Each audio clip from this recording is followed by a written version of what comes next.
السلام علیکم ورحمۃ اللہ وبرکاتہ، نحمدہ ونصلی علی رسولہ الکریم، اما بعد فاعوذ باللہ من الشیطان الرجیم، بسم اللہ الرحمن الرحیم، رب اشرح لی صدری ویسر لی امری واحلل عقدۃ من لسانی یفقہوا قولی۔ آیت 103 سے تفسیر۔ ثم بعثنا، پھر بھیجا ہم نے، مبعوث کیا ہم نے، اٹھایا ہم نے، من بعدہم، ان کے بعد، یعنی گزشتہ جن پیغمبروں کے واقعات بیان ہوئے ہیں ان پیغمبروں کے بعد، یعنی نوح علیہ السلام، ہود علیہ السلام، صالح علیہ السلام، لوط علیہ السلام اور شعیب علیہ السلام کے بعد کس کو بھیجا؟ موسیٰ علیہ السلام کو، موسیٰ بن عمران، بنی اسرائیل کے سب سے بڑے پیغمبر۔ تو ہم نے بھیجا ان کے بعد موسیٰ علیہ السلام کو بآیاتنا، اپنی آیات کے ساتھ، معجزات کے ساتھ، اور ان میں سے اہم ترین معجزے کیا تھے؟ عصا اور ید بیضا۔ الی فرعون، طرف فرعون کے، وملئہ، اور اس کے سرداروں کے، اس کی قوم کے اشراف کے۔ اور فرعون مصر کے تمام بادشاہوں کا لقب ہے، اور کہا جاتا ہے کہ اس کا نام منفتح بن رمسیس تھا، اور یہ 1225 سال قبل مسیح ان کی 19ویں ڈائنسٹی سے تھا۔ وملئہ، فرعون کے علاوہ فرعون کے ساتھ اور جو کام کر رہے تھے اشرافیہ، ان سب کی طرف بھی موسیٰ علیہ السلام کو اللہ کا پیغام دے کر بھیجا گیا۔ فظلموا بہا، پس انہوں نے ظلم کیا اس کے ساتھ۔ ظلم کا لفظی معنی ہوتا ہے وضع الشیء فی غیر محلہ، کسی چیز کا اصل جگہ سے ہٹا کر کسی اور جگہ رکھ دینا۔ آیات اور معجزات کا اصل مقام کیا تھا؟ کہ ان کو مانا جائے، ان پر ایمان لایا جائے۔ تو ظلموا کا پھر معنی کیا ہوا؟ کہ انہوں نے مان کر نہ دیا، انکار کیا۔ بہا، ان کا، یعنی ان معجزات کا اور ان آیات کا۔ اور جیسا کہ آپ جانتے ہیں کہ آیات کا لفظ جو ہے وہ دونوں طرح سے، یعنی آیات الہی اور معجزات بھی۔ تو انہوں نے ان آیات کا انکار کیا، ظلم کیا یعنی انکار کر دیا، ماننے کی بجائے نہ مانا، جیسا کہ سورۃ النمل میں بھی آتا ہے، آیت 13 اور 14 میں، فَلَمَّا جَاءَتْهُمْ آيَاتُنَا مُبْصِرَةً قَالُوا هَذَا سِحْرٌ مُبِينٌ وَجَحَدُوا بِهَا وَاسْتَيْقَنَتْهَا أَنفُسُهُمْ ظُلْمًا وَعُلُوًّا فَانظُرْ كَيْفَ كَانَ عَاقِبَةُ الْمُفْسِدِينَ، کہ جب ان کے پاس ہماری روشن نشانیاں آ گئیں تو انہوں نے کہا یہ تو کھلا جادو ہے، اور انہوں نے ان کا انکار کیا، حالانکہ ان کے دل یقین کر چکے تھے، اندر سے مان رہے تھے لیکن ضد میں آ کے نہ مانے۔ ظلمًا وعلوا، ظلم کے ساتھ اور سرکشی کے ساتھ۔ فانظر، پھر دیکھو، کیف کان، کس طرح ہوا، عاقبت، انجام، المفسدین، فساد کرنے والوں کا، کیونکہ ان کی قوم میں سے کوئی بھی ایمان نہ لایا، اور اس کی وجہ کیا تھی؟ فرعون کا ڈر۔ فما آمن لموسیٰ الا ذریۃ من قومہ علی خوف من فرعون وملئہم ان یفتنہم، لوگ فرعون اور اس کے کارندوں سے ڈرتے تھے کہ وہ ہم پہ ظلم کریں گے، اس لیے موسیٰ علیہ السلام کی باتیں سن کر، جان کر، پہچان کر بھی لوگ نہ مانے۔ لہذا جو انجام فرعون کا ہوا وہی اس کے سب پیروکاروں کا ہوا، یا اس کے اثر میں جتنے لوگ تھے وہ سب بھی اس کے ساتھ ڈوبے۔ تو یہاں ان سب کو مفسد کہا جا رہا ہے۔ آیات کے انکار کو فساد سے کیوں تشبیہ دی گئی؟ فساد اس کو کیوں کہا جا رہا ہے؟ کیونکہ یہ زمین اللہ نے بنائی ہے، اس پر انسان کو بھی اللہ نے پیدا کیا ہے، اور انسان کی ہدایت کے لیے کتاب بھی اسی نے بھیجی ہے۔ تو جب کوئی شخص اللہ کی بات نہیں مانتا تو وہ دراصل اللہ تعالی کے طریقے کے خلاف چلتا ہے، اور اللہ کے بتائے ہوئے طریقے کے خلاف چلنا محال ہے، الا یہ کہ زمین پر فساد ہو۔ اگر وہ چلے گا یا اسے چلایا جائے گا یعنی اس طریقے کو کہ جو اللہ کے طریقے کے خلاف ہے، تو لا محالہ فساد ہوگا، بگاڑ ہوگا، کوئی بھی چیز صحیح طور پر کام نہ کر سکے گی۔ اس کو آپ ایک چھوٹی سی مثال سے سمجھ سکتے ہیں کہ مثلاً سورج اللہ تعالیٰ کی اطاعت میں مخصوص راستوں پہ مخصوص رفتار کے ساتھ چلتا ہے. اب اگر وہ اپنی مرضی کرنے لگے اور وہ راستہ چھوڑ کر جو اللہ نے اس کے لیے مقرر کیا ہے اپنی مرضی کا راستہ اختیار کر لے تو کیا نتیجہ نکلے گا؟ ہر چیز کولیپس ہو جائے گی، ہر چیز کے اندر بگاڑ آ جائے گا. تو اسی طرح اس زمین پر جب انسان اللہ کی مرضی چھوڑ کر شیطان کی مرضی اپنی منمانی کرتے ہیں تو اس سے زمین میں فساد ہی فساد ہوتا ہے، بگاڑ ہی بگاڑ ہوتا ہے، اور یہ بگاڑ پھر زیادہ عرصہ قائم نہیں رہتا. اللہ تعالیٰ اس سب کو ختم کر کے رکھ دیتے ہیں. اور یہی مسلسل سبق ہمیں پچھلی چند آیات سے مل رہا ہے کہ جو بھی قوم آئی اس کے پاس اللہ کے پیغمبر آئے، انہوں نے اللہ کی آیات پہنچائیں، لوگوں نے ان آیات پہ ظلم کیا، نہ مانا، نتیجتاً فساد ہوا. فساد زیادہ دن چل نہ سکا، بالآخر سب فسادی اور مفسد ختم ہو کے رہ گئے. فانظر کیف کان عاقبۃ المفسدین، تو دیکھو کیسے ہوا انجام مفسدوں کا. اور اس میں عبرت ہے سب مفسدوں کے لیے کہ وہ آئندہ بھی دنیا میں اللہ کی مرضی کے خلاف چلنے کی کوشش نہ کریں، کیونکہ اللہ کی نافرمانی کے ساتھ سروائیول ممکن نہیں. وقال موسیٰ، اور کہا موسیٰ علیہ السلام نے، یا فرعون، اے فرعون، انی بے شک میں، رسول ایک رسول ہوں، پیغام لانے والا ہوں، من رب العالمین، رب العالمین کی طرف سے. اے فرعون، میں کائنات کے رب کی طرف سے تمہارے لیے پیغام لے کر آیا ہوں. حقیقن، حقیقن کا لفظ حق سے ہے، ہے قاف قاف، اور حقیق کا معنی کیا ہے؟ حق یہی ہے، حقیقت یہی ہے. اللہ، اوپر اس کے، یعنی اوپر، حقیقن اللہ ایک ہی لفظ ہے ایک طرح سے. حق یہ ہے اللہ اقول، کہ نہ میں کہوں، اللہ اللہ کے بارے میں، الا الحق، مگر سچ. اور حق کیا ہوتا ہے؟ جو حقیقت سے مطابق چیز ہو، موافق چیز ہو. باطل کیا ہے؟ حقیقت کے خلاف، یعنی فساد جو پیدا کرتا ہے. اور حق جو حقیقت کے مطابق ہو، اللہ کے کریشن پلان سے موافقت رکھتا ہو. تو چونکہ میں اللہ کا پیغمبر ہوں، اس لیے مجھ پر لازم ہے، مجھ پر واجب ہے، مجھ پر حق ہے کہ میں اللہ کے بارے میں بالکل سچی بات کہوں، کیونکہ میں اس کو ریپرزینٹ کر رہا ہوں. قد جئتکم ببینۃ من ربکم، تحقیق میں لایا ہوں تمہارے پاس ایک معجزہ. بینہ یہاں نشانی یعنی معجزہ، من ربکم، تمہارے رب کی طرف سے. یعنی قرآن پاک کی دیگر آیات کے مطالعے سے یہ بات پتہ چلتی ہے کہ موسیٰ علیہ السلام نے فرعون کے دربار میں جا کر پیغام دیا تھا اور ساتھ معجزہ بھی لے کر گئے تھے. تو انہوں نے مطالبہ کیا، فَأَرْسِلْ مَعِيَ بَنِي اسرائیل، تو بھیج دو میرے ساتھ بنی اسرائیل کو. یعنی نمبر 1 تو یہ کہ تم اللہ کی بات مان لو، نمبر 2 یہ کہ جس قوم پر تم ظلم کر رہے ہو اس کو چھوڑ دو، اس کو غلامی سے آزاد کر دو. فَأَرْسِلْ مَعِيَ بَنِي اسرائیل. قال، کہا کس نے؟ فرعون نے. ان كنت جئت بآیۃ، اگر ہے تو لایا کوئی نشانی، کوئی معجزہ، فأت بہا، تو لے آ اس کو. اگر تمہارے پاس کوئی معجزہ ہے تو معجزہ دکھاؤ، لے آؤ. ان كنت من الصادقین، اگر تو سچوں میں سے ہے. فألقى، تو اس نے ڈالا. کس نے؟ موسیٰ علیہ السلام نے. عصاہ، اپنا عصا، لاٹھی. فإذا ہی، تو جب وہ، تو یکا یک وہ، ثعبان، بہت بڑا سانپ بن گئی، اژدہا بن گئی. ثعبان کا لفظ جو ہے مذکر اور مؤنث دونوں کے لیے استعمال ہوتا ہے. مبین، کھلا کھلا، سچ مچ.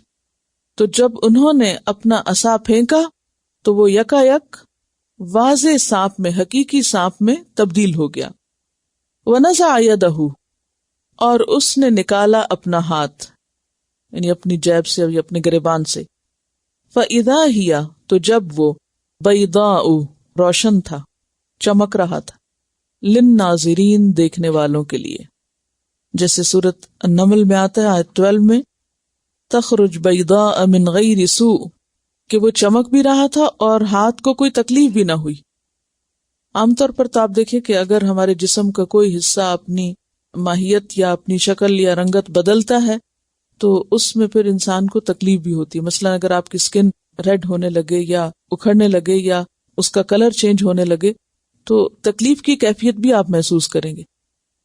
مطلب یہ تھا کہ جسمانی طور پر انہیں اس روشنی سے، کیونکہ وہ ہاتھ صرف سفید نہیں ہوا تھا بلکہ روشن ہو گیا تھا، جیسے بلب ہوتا ہے یا کوئی بھی لائٹ ہوتی، تو اس سے لائٹ نکلنے لگی. تو جب وہ لائٹ نکلنے لگی تو اس سے ان کے ہاتھ کو کوئی تکلیف نہ تھی، یعنی وہ خود بالکل نارمل تھے.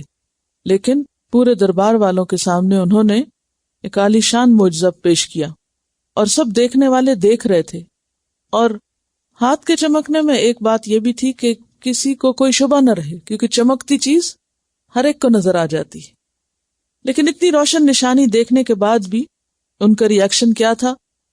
قال الملأ من قوم فرعون، قوم فرعون کے سرداروں نے کہا، یا قوم فرعون میں سے جو بڑے بڑے تھے انہوں نے کہا، ان ھذا لساحر علیم، کہ بے شک یہ تو البتہ جادوگر ہے خوب جاننے والا. علیم علم سے اور فعیل کے وزن پر مبالغے کے لیے خوب جاننے والا، یعنی بہت ماہر جادوگر ہے. یہ کوئی معمولی جادوگر نہیں، بہت پڑھا لکھا جاننے والا ماہر جادوگر ہے، علم والا ہے. جیسے سورہ الشعراء میں بھی آتا ہے 34 اور 35 میں، قال للملأ حولہ ان ھذا لساحر علیم یرید ان یخرجکم من ارضکم بسحرہ فماذا تأمرون. تو فرعون نے بھی ان کی ہاں میں ہاں ملائی اور کیا کہا، یقیناً یہ جاننے والا جادوگر ہے، ماہر جادوگر ہے، اور یہ چاہتا یہ ہے کہ تم کو تمہاری زمین یا ملک سے باہر نکال دے. جیسا کہ اگلی آیت میں آ رہا ہے، یریدو وہ چاہتا ہے، کون؟ موسیٰ علیہ السلام، ان یخرجکم کہ نکال دے تم کو، من ارضکم تمہاری زمین سے، تمہارے ملک سے، مصر سے. ارض سے مراد یہاں ارض مصر ہے. فماذا تأمرون تو کیا کچھ تم حکم دیتے ہو. تأمرون کا لفظ جو ہے امر سے ہے. امر ویسے تو حکم کو کہتے ہیں، لیکن یہاں حکم بمعنی مشورہ ہے، کیونکہ مشورہ بھی ایک طرح سے حکم ہی ہوتا ہے. فماذا تأمرون تو تم کیا فیصلہ کرتے ہو یا کیا مشورہ دیتے ہو کہ اب ہمیں اس سے کس طرح نمٹنا چاہیے.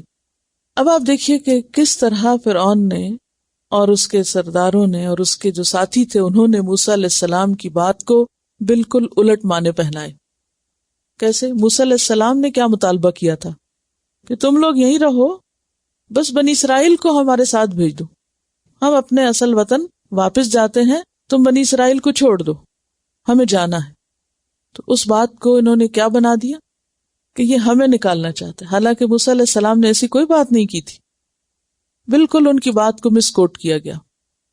سورۃ یونس آیت 78 میں آتا ہے، قالوا اجئتنا لتلفتنا عما وجدنا علیہ آباءنا وتکون لکم الکبریاء فی الارض وما نحن لکما بمؤمنین. انہوں نے کیا الزام دیا موسیٰ علیہ السلام اور ہارون علیہ السلام کو کہ تو اس لیے آیا ہے تاکہ جس پر ہم نے اپنے باپ دادا کو پایا اس طریقے کو چھوڑ دیں، اور تم دونوں کی بڑائی ہو جائے زمین میں، تو ہم تو تم دونوں کو مانیں گے نہیں، ہم تمہاری بات ماننے والے نہیں.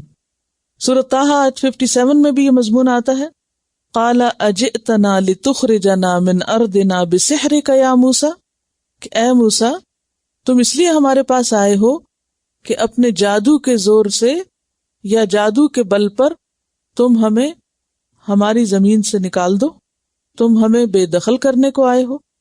قالو وہ کہنے لگے آپس میں مشورہ کر کے، ارجئہ، ارجہ اصل میں کیا تھا؟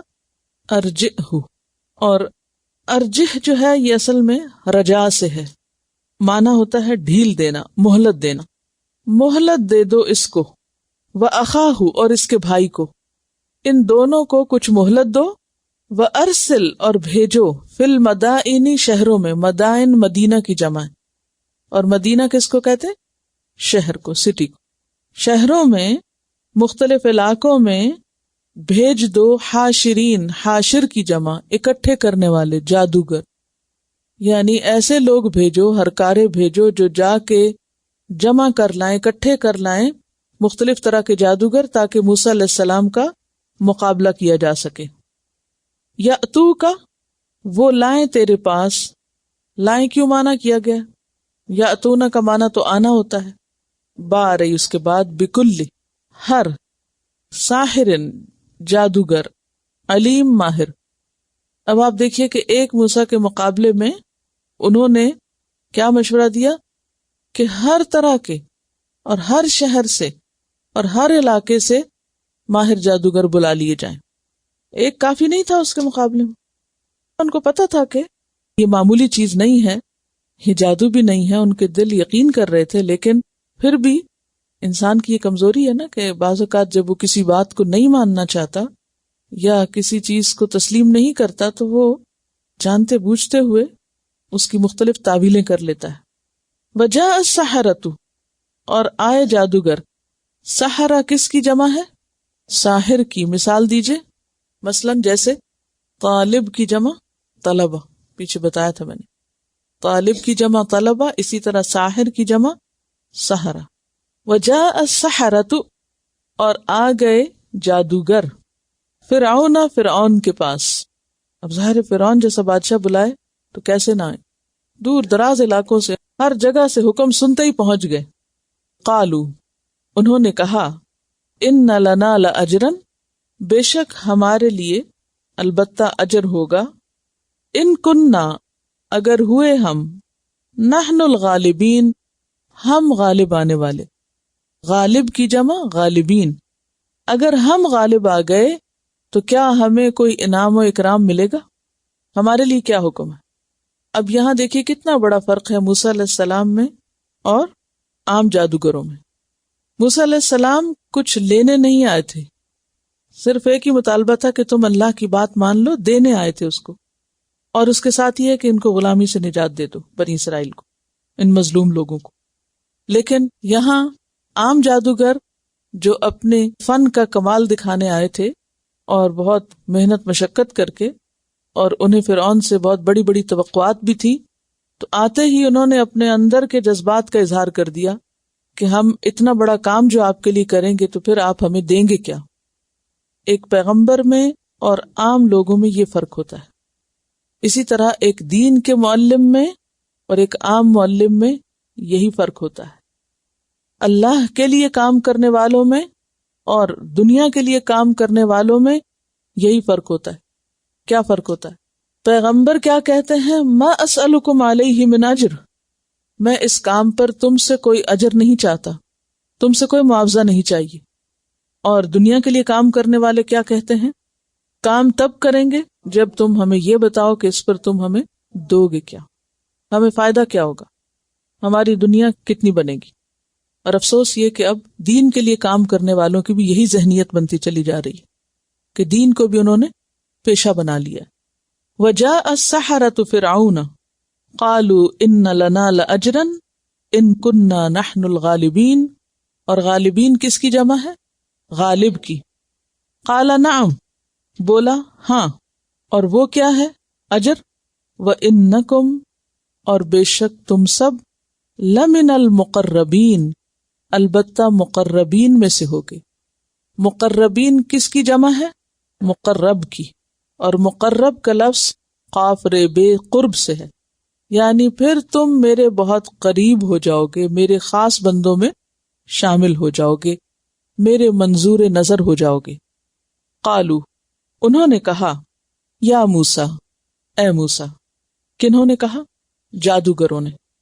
اے موسیٰ، اما خواہ، اما جو ہے یہ حرف تفصیل ہے اور شک کے لیے بھی آتا ہے، حرف ہے اما، اور تخییر کے لیے بھی آتا ہے۔ تخییر کا مطلب ہوتا ہے چوائس، دو چیزوں میں، اما ہاذا و اما ہاذا، یا یہ یا وہ، تو یہاں تخییر کے لیے آیا، چننے کے لیے۔ تخییر کیا ہوتا ہے؟ اختیار، آپ چنو۔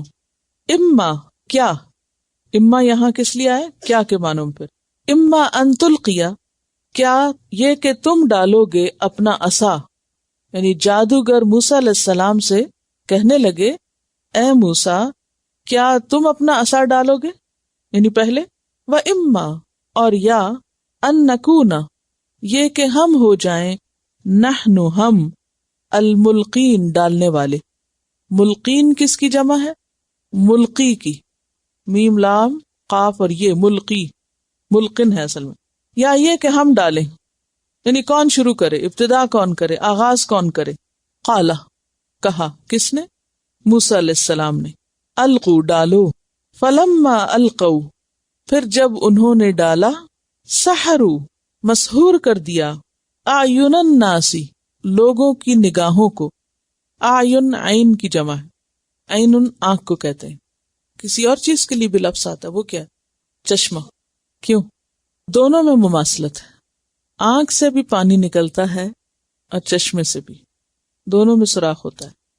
اعین الناس، لوگوں کی آنکھوں کو انہوں نے مسحور کر دیا، یعنی ان کی آنکھوں پر پردہ آ گیا، یا جو کچھ وہ دیکھ رہے تھے انہیں وہ چیز ویسے نہیں کچھ اور نظر آ رہی تھی. اور جادو میں ہوتا بھی یہی ہے. وَاسْتَرْهَبُوهُمْ، اور انہوں نے ان کو خوف زدہ کر دیا. استرہبا کا لفظ جو ہے یہ رہب سے ہے، پہلے پارے میں بھی آپ پڑھ چکے ہیں، فرہبونی، اور ورہبانن بھی پڑھ چکے ہیں، راہب کی جمع رہبان.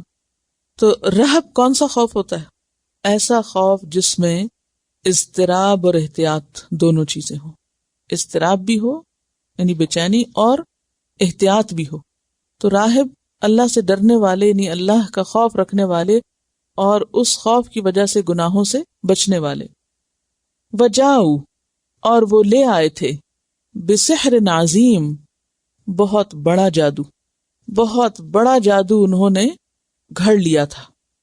سورۃ طٰہٰ آیت 66 اور 67 میں بھی اس کی تفصیل آتی ہے. قال بل القوا، موسیٰ علیہ السلام نے کہا بلکہ تم ڈالو. فاذا حبالهم وعصیهم، تو یکا یک ان کی رسیاں اور ان کی لاٹھیاں. یعنی وہ کیا جادو تھا؟ یہ کس چیز کو انہوں نے ڈالا تھا؟ دو کو، رسیاں بھی پھینکی اور لاٹھیاں بھی، عصا بھی پھینکے.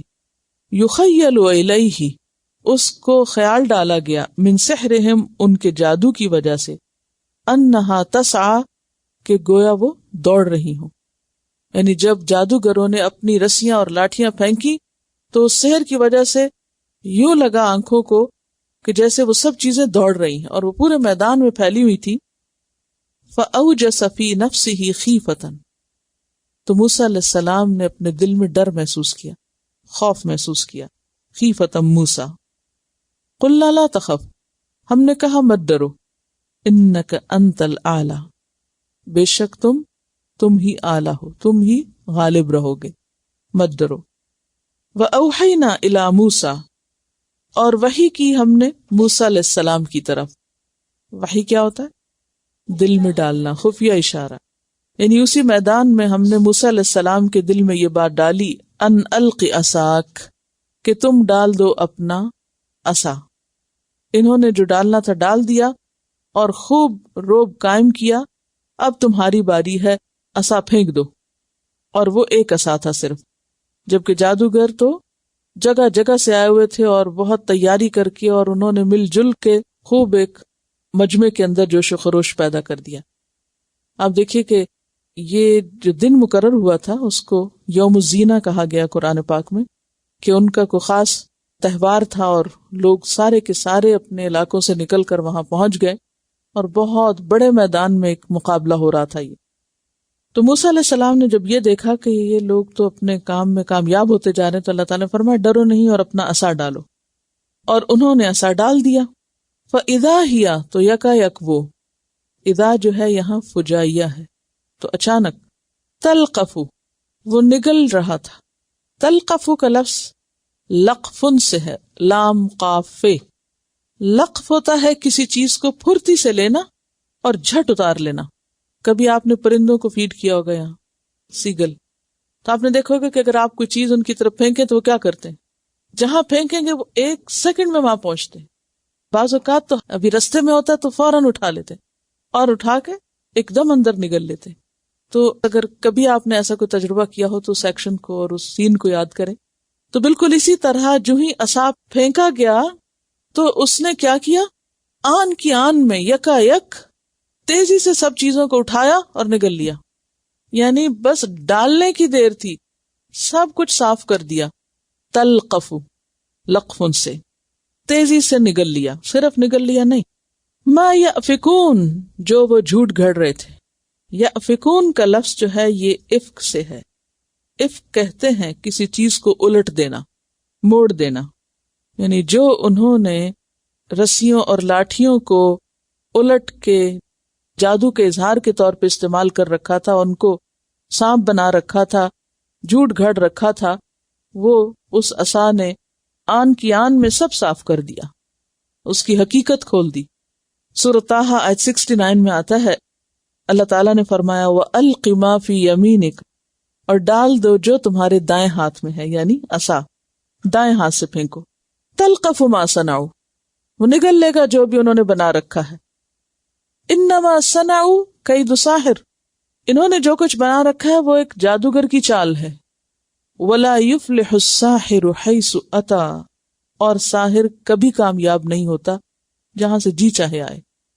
تو اس سے کیا پتہ چلتا ہے کہ اللہ کے کلام کے مقابلے میں جادو نہیں ٹھہر سکتا. یہ الگ بات ہے کہ ہم لوگوں کا عقیدہ کمزور ہے، ایمان کمزور ہے، اللہ کے کلام پر ہمارا یقین نہیں ہے. اس لیے عام طور پر جب لوگوں کو ایسی کوئی شکایت ہوتی ہے اور انہیں بتایا جاتا ہے کہ قرآن سے معوذتین پڑھو، تو وہ کہتے ہیں وہ تو ہم پڑھ چکے ہیں اور اس کا تو کوئی اثر نہیں ہوتا. یہ غلط بات ہے. بہت اثر ہے ان میں. اثر والی زبان چاہیے، اور اثر والی زبان کے لیے اثر والا دل چاہیے، اور اثر والے دل کے لیے مضبوط ایمان چاہیے اور یقین چاہیے. کہ یہ کیسا شیطانی خیال ہے کہ انسانی جادو اور انسانی ہتھ کنڈوں کے مقابلے میں کیا اللہ کا کلام کمزور ہے؟ ہرگز بھی نہیں، بہت طاقتور ہے، لیکن وہ اسی وقت فائدہ دیتا ہے جب آپ یقین کے ساتھ اس کو استعمال کرتے ہیں، اس سے فائدہ اٹھاتے ہیں. تو اس لیے کبھی بھی خوف ہو یا کبھی بھی کوئی ایسی کیفیت ہو تو اللہ کے کلام کو پوری قوت کے ساتھ اور اپنے ایمان کو تازہ کر کے اور پورے یقین کے ساتھ پڑھنا چاہیے، کیونکہ یہ اللہ کا وعدہ، یہ اللہ کی بات ہے کہ وَلَا يُفْلِحُ السَّاحِرُ حَيْثُ أَتَى، جادوگر جہاں سے چاہے آئے، جو حربہ چاہے اختیار کرے، الٹا لٹک جائے، نہیں کامیاب ہو سکتا، کیونکہ اصل طاقت تو اللہ کی ہے. جادوگروں کے پاس کیا ہے؟ لیکن افسوس کی بات یہ ہے کہ آج مسلمان ہو کر بھی جادوگروں پہ بھروسہ زیادہ کرتے ہیں اور اللہ پہ کم. یہی تو شرک اور جادو کفر ہے. یعنی کوئی چھوٹا موٹا مسئلہ ہو تو فوراً ادھر ادھر بھاگتے ہیں اور اس قسم کے ہتھ کنڈوں سے کام نکالنا چاہتے ہیں، اور اتنا بڑا خزانہ پاس ہوتے ہوئے اسے استعمال نہیں کرتے. فوقع الحق، تو واقع ہو گیا حق، وبطل، اور باطل ہو گیا، یعنی حق ثابت ہو گیا اور باطل ہو گیا. کیا؟ ما کانوا یعملون، جو بھی وہ عمل کر رہے تھے. کیا عمل کر رہے تھے؟ جادوگری ساری دھری کی دھری رہ گئی، باطل ہو گئی، بیکار ہو گئی، انویلڈ ہو گئی، سب اس کا توڑ ہو گیا. فغلبوا ہنالک، وہ مغلوب کر دیے گئے اسی جگہ. ہنالک جو ہے پیچھے بھی آپ پڑھ چکے ہیں. ہنالک دعا زکریا، آپ کو معنی میں نے بتایا تھا دیر اینڈ دین، اسم ظرف زمان بھی ہے، مکان بھی ہے. اسی جگہ، وہیں پر اور اسی وقت، جگہ بھی وہی اور وقت بھی وہی، دیر اینڈ دین، وہیں پر مغلوب ہو گئے لمحے کے لمحے میں. وانقلبوا صاغرین، اور وہ پلٹے ذلیل ہو کر، ناکام ہو کر. وہ تو دور دراز سے اتنی ایکسائٹمنٹ میں آئے تھے کہ ہم بہت بڑے کارنامے جانتے ہیں اور بہت کچھ کر لیں گے، لیکن جب اللہ کا حکم آیا تو سارا جادو ان کا باطل ہو گیا اور وہ ہار گئے اور ذلیل ہو گئے، چھوٹے ہو گئے. صاغرین کس کی جمع ہے؟ صاغر کی. صاغر صغیر سے، صغر کہتے ہیں چھوٹے پن کو، چھوٹے ہو گئے، ذلیل ہو گئے. وَأُلْقِيَ، اور ڈال دیے گئے، السحرۃ جادوگر، ساحر کی جمع، ساجدین ساجد کی جمع، سجدہ کرتے ہوئے یا سجدے میں. ساجد ان کا حال ہے، یعنی اس حال میں کہ وہ سجدہ کر رہے تھے. یعنی فوراً ہی جو ہی انہوں نے دیکھی یہ نشانی اور عصا کا عمل، تو گویا انہیں اندر سے کسی چیز نے گرا دیا. ظاہر ہے اللہ کا اذن تھا، اللہ کی دی ہوئی توفیق تھی، بالکل ایک فطرت کی آواز تھی، فوراً گر پڑے سجدے میں، یعنی خود ہی سجدے میں گر گئے. یوں لگا کہ جیسے کسی نے آ کے ان کو گرا دیا ہو. قالو، اور بول اٹھے، آمنا برب العالمین، ہم ایمان لائے رب العالمین پر. اب یہ جملہ کوئی معمولی جملہ نہیں، اب یہ فرق ہے فرعون اور جادوگروں میں. فرعون اور اس کے سرداروں نے عصا کا معجزہ دیکھا، ید بیضاء دیکھا تو کیا کہا یہ جادو ہے، اور خود جادوگروں نے جب اس کا کرشمہ دیکھا تو کہا کہ یہ جادو نہیں ہے. اب وہ جو ماہر ہیں جادو کے وہ جھٹلا رہے ہیں کہ یہ جادو نہیں ہے، یہ اللہ کی طرف سے کوئی نشانی ہے اور ہم اس پر ایمان لے آئے.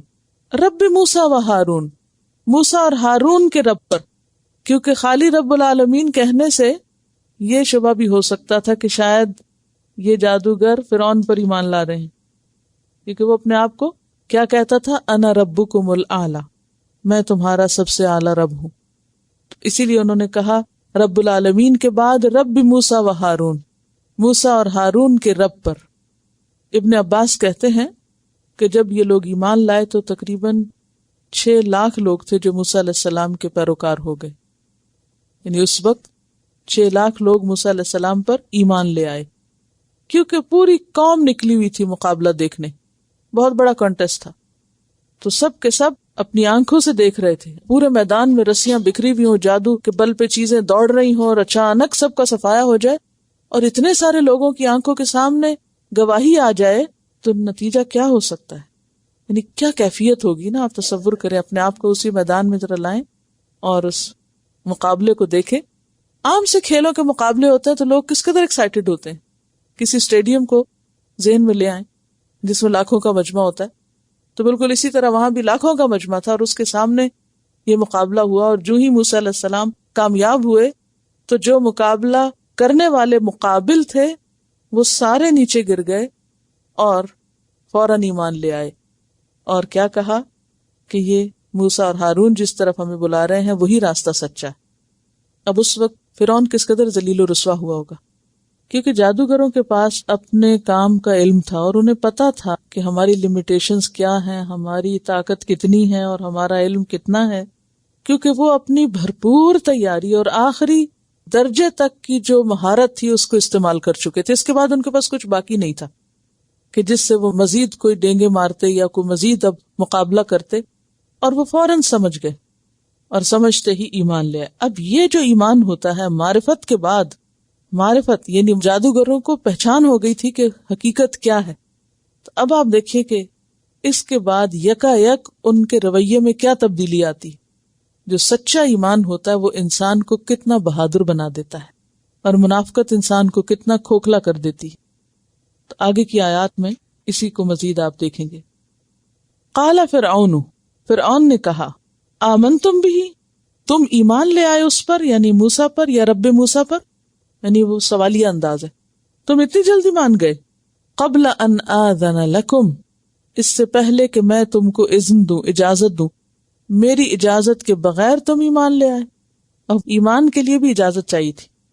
ان ھذا، بے شک یہ، لمکرن، البتہ ایک سازش ہے. مکرتموہ، تم نے سازش کی یا چال چلی اس کی. اور تم سے مراد یہاں کون ہے؟ موسیٰ اور سارے جادوگر. تم سب نے مل کے یہ سازش کی تھی.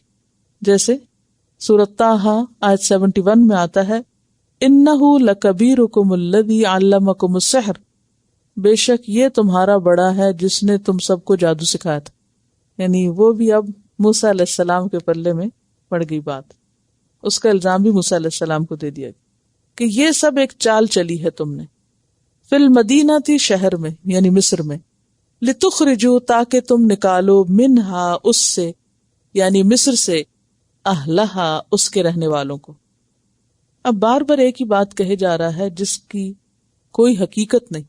ہم دیکھیں چند الفاظ ہی ہوتے ہیں نا جس سے آپ کسی کو جھوٹا قرار دے دیں، جس سے آپ کسی پہ الزام لگا لیں، جس سے آپ کسی کو کچھ سے کچھ بنا دیں. یہ سب الفاظ کا کھیل ہے. اللہ نے انسان کو دنیا میں بھیجا، بولنا سکھایا، لکھنا سکھایا، اور پھر انسان کو آزادی دے دی. اب ہم سب اس آزادی سے خوب فائدہ اٹھا رہے ہیں. کچھ لوگ تو اس آزادی سے اپنی آخرت بنا رہے ہیں اور کچھ اس آزادی سے اپنا ہی نقصان کر رہے ہیں. کیونکہ زبان کو ملنے والی یہ آزادی بسا اوقات جب ناروا استعمال ہوتی ہے، یعنی غلط بیانی کرتی ہے، جھوٹ بولتی ہے، تو اس سے زمین میں فساد پھیلتا ہے۔ اب یہاں آپ دیکھیے کہ ایک طرف موسیٰ علیہ السلام کا پیغام اور دوسری طرف سراسر جھوٹے الزامات۔ تو کہا کہ تم سب نے تو مل کر ایک چال چلی ہے شہر میں، لِتُخْرِجُوا مِنْهَا أَهْلَهَا فَسَوْفَ تَعْلَمُونَ۔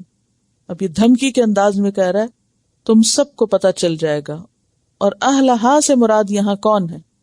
فرعون کی قوم، قبطی، اہل قبط۔ آپ دیکھیے کہ فرعون جو اپنے آپ کو بہت بڑی چیز سمجھتا تھا، کس قدر انسیکیور تھا، اور شاید اس کی چھٹی حص اس کو بار بار ایک چیز یاد دلا رہی تھی کہ تم اب زیادہ دن یہاں نہیں ہو اور تمہیں یہ جگہ چھوڑنی ہے۔ تو شاید وہ اس کے اندر کا خوف تھا جو بار بار زبان پہ آ رہا تھا کہ موسیٰ نے یہ سب چال اس لیے چلی ہے کہ تم سب کو یہاں سے نکال دے، اور بالآخر وہ نکلے تو صحیح۔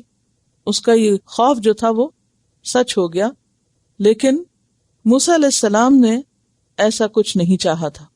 یہ تو اللہ کی طرف سے سزا تھی جو فرعون اور اس کے ماننے والوں پہ آئی، کیونکہ بعض اوقات انسان ایک جھوٹی بات کہتا ہے نا، ایک ہی جھوٹ بار بار بولتا ہے، پھر نتیجہ کیا ہوتا ہے؟ وہ جھوٹ اسی پہ چسپاں ہو جاتا ہے، وہ اس کے لیے سچ ہو جاتا ہے۔ وہ ہر دفعہ یہ کہتا ہے کہ تم ہمیں یہاں سے نکالنے آئے ہو، حالانکہ موسیٰ علیہ السلام ایسی کوئی بھی نیت لے کر نہیں آئے تھے۔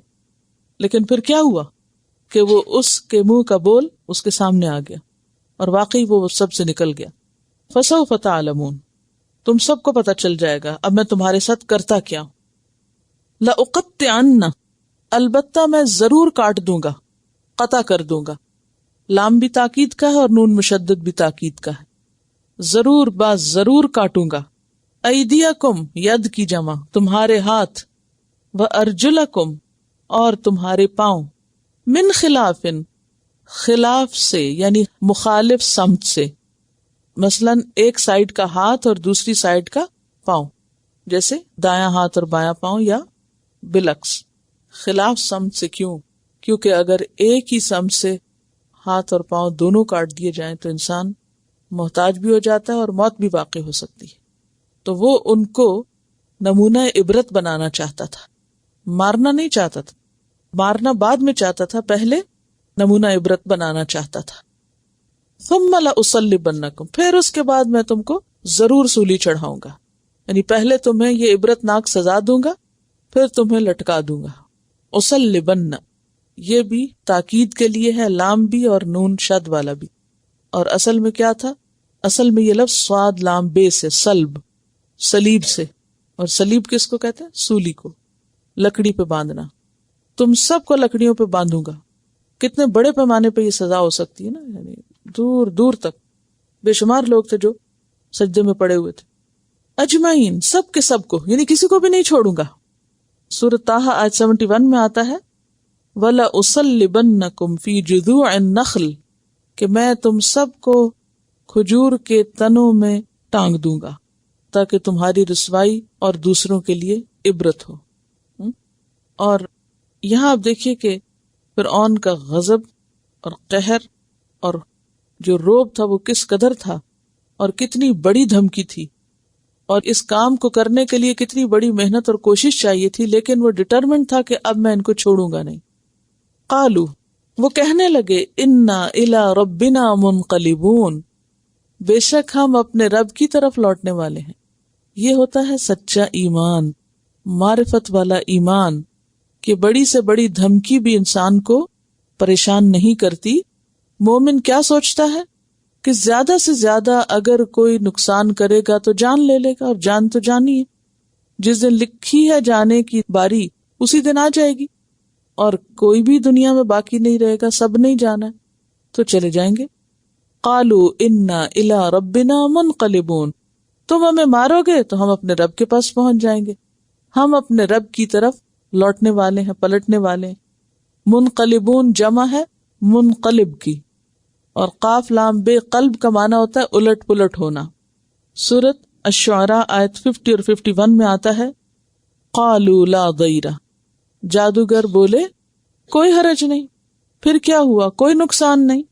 انا الی ربنا منقلبون، ہم اپنے رب کی طرف پلٹ جانے والے ہیں۔ انا نطمع ان یغفر لنا ربنا خطایانا، ہم امید رکھتے ہیں کہ ہمارا رب ہماری خطائیں معاف فرما دے گا. ان کننا اول المؤمنین، اس بنا پر کہ ہم سب سے پہلے ایمان لانے والے. تو اس سے کیا پتہ چلتا ہے کہ کسی کام کو سب سے پہلے کر لینا، آگے بڑھ کے کر لینا، فوراً کر لینا، حکم آتے ہی کر لینا زیادہ افضل ہے بنسبت اس کے کہ سستی کے ساتھ، انتظار کے ساتھ، اور اچھا ابھی کر لیتے ہیں اور پھر لٹکتے لٹکتے تاخیر کر دی. نماز میں بھی آپ دیکھیے کہ اول وقت کی نماز زیادہ اجر اور ثواب والی. اسی طرح کوئی بھی نیکی کا کام کرنا ہو تو انسان دیر نہ کرے. کیوں؟ ایک تو یہ ہے کہ جتنا جلدی انسان اللہ کے حکم کی طرف بڑھتا ہے اتنا ہی زیادہ فرما بردار شمار ہوتا ہے. نمبر 2 یہ کہ تاخیر کرنے میں معلوم نہیں کہ پھر وہ کام انسان کر بھی پائے یا نہ پائے، ہو سکتا ہے مہلت چلی جائے. تو اس لیے اللہ تعالی بندوں سے کیا چاہتا ہے؟ اطاعت. اور دیکھتا یہ کہ کون کتنی خوشی سے اور کتنی جلدی اطاعت کرنے والا ہے. یعنی آپ دیکھیے کہ اللہ تعالیٰ کو ہماری عبادت کی ضرورت نہیں، ہم نماز پڑھتے ہیں تو اس سے کیا فائدہ؟ اللہ تعالیٰ کو تو کوئی فائدہ نہیں. تو فائدہ کس کا ہے؟ ہمارا اپنا فائدہ ہے. اور وہ کیا دیکھتا ہے کہ کون کتنا فرما بردار اور اطاعت گزار ہے، کون کتنی جلدی میری طرف پلٹتا ہے، اور کون سستی کے مارے لٹک لٹک کر اور آہستہ آہستہ، اور کس دل کے ساتھ. جیسے منافقین کی علامت ہے کہ اذا قاموا الی الصلاۃ قاموا کسالی، کہ جب وہ نماز کے لیے آتے ہیں سستی کے مارے آتے ہیں. تو قالوا انا الی ربنا منقلبون، وہ کہنے لگے کہ کیا ہوا، ہم اپنے رب کی طرف پلٹ جائیں گے. اب آپ دیکھیے کہ جادوگروں نے کوئی کتابیں نہیں پڑھی تھی، کوئی دین کی لمبی چوڑی تعلیم حاصل نہیں کی تھی، لیکن ایک واقعہ، ایک حادثہ ان کے اندر روشنی پیدا کر گیا، اور انہوں نے اس سے سبق لے لیا اور اس چیز کو پلے باندھ لیا اور ایمان پہ جم گئے، استقامت اختیار کی. اسی لیے جب ایک شخص نے آپ سے آ کے پوچھا کہ سب سے اچھا عمل کیا، تو آپ نے فرمایا قل آمنت باللہ ثم استقم، کہو میں اللہ پہ ایمان لائے پھر جم جاؤ. دنیا ادھر کی ادھر ہو جائے لیکن اپنا رستہ نہ چھوڑو. وما تنقم منا، اور نہیں تم ناراض ہوتے ہم سے.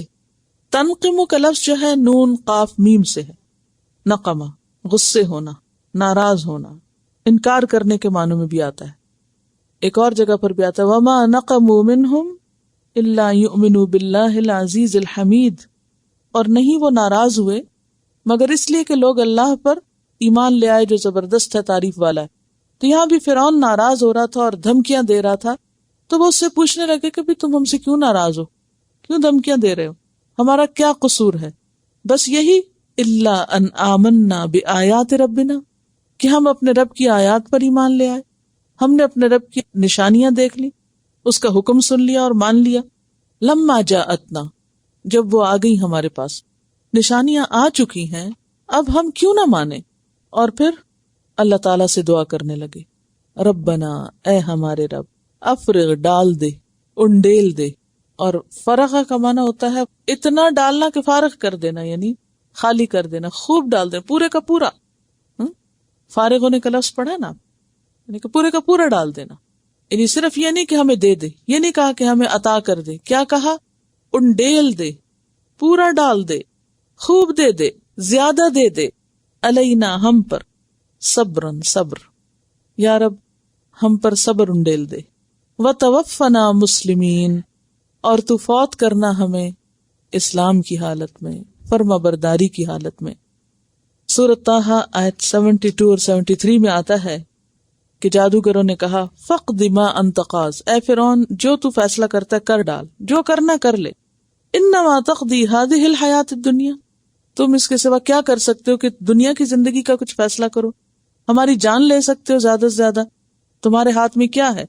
انا آمنا بربنا، ہم تو اپنے رب پہ ایمان لے آئے ہیں.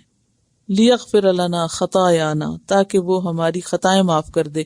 اب تک ہم جس جہالت، اندھیرے، گمراہی میں تھے اس سے وہ ہمیں نکال دے. اب دیکھیے کہ ایمان انسان کو کس طرح اندر سے موڑ دیتا ہے کہ اپنی خطاؤں کا اعتراف کرنے لگتا ہے انسان. یعنی یہ ایمان کی علامت ہے کہ وہ اپنی غلطی ماننے لگتا ہے، اس کو اپنی غلطی نظر آنے لگتی ہے.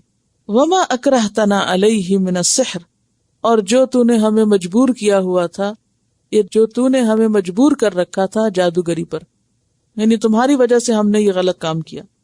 واللہ خیر و ابقا، اور اللہ اچھا بھی ہے اور باقی رہنے والا بھی. تو اس وقت اللہ تعالیٰ نے تسلی دے دی کہ فلا یصلون الیکما بآیاتنا انتما ومن اتبعکم الغالبون. یہ فرعون اور اس کے جو اہلکار ہیں وہ تمہارا کچھ نہیں بگاڑ سکتے، تم تک پہنچ بھی نہیں سکتے، نہ تم تک اور نہ ہی تمہارے پیروکاروں تک، تم ہی غالب رہو گے. کیا سبق ملتے ہیں اس واقعے سے؟ ایک بہت اہم بات جو سمجھ میں آتی ہے وہ یہ ہے کہ انسان کے عمل کی کمزوری یا عمل میں کمی کی بنیادی وجہ ایمان کی کمزوری، اور ایمان کی مضبوطی کے لیے صرف چند ریچولز کو بے سوچے سمجھے لے لینا اور دین کو بے سوچے سمجھے اختیار کرنا یہ کافی نہیں. ایمان کیسے مضبوط ہوتا ہے؟ یہاں ان کا مضبوط کیسے ہوا تھا؟ مشاہدے سے. اور یقین کیسے آیا تھا ان کو؟ آپ دیکھیے کہ ہر انسان کی زندگی میں ایسے واقعات ضرور آتے ہیں کہ جس میں اس کے سامنے سچائی پوری طرح روشن ہو کے کھل جاتی. ایسے میں اگر کوئی شخص نفس کے پردوں کو ہٹا کے، خواہشات کے پردوں کو ہٹا کے سرنڈر کر دیتا ہے، مان جاتا ہے، تو اللہ تعالیٰ اس کو اپنی حفاظت میں لے لیتا ہے اور پھر اس کو مضبوط کر دیتا ہے اور پھر اس کو صبر بھی عطا کر دیتا ہے. پھر اس کے اندر اتنی قوت پیدا کر دیتا ہے کہ وہ ہر طرح کی مخالفت کا مقابلہ کر لے. اور یہ اسی وقت ہوتا ہے جب دنیا سے زیادہ آخرت سامنے ہو. اس میں آپ دیکھیے کہ علم کے جو ذرائع ہیں اس میں سننا بھی ہے، اس میں دیکھنا بھی ہے.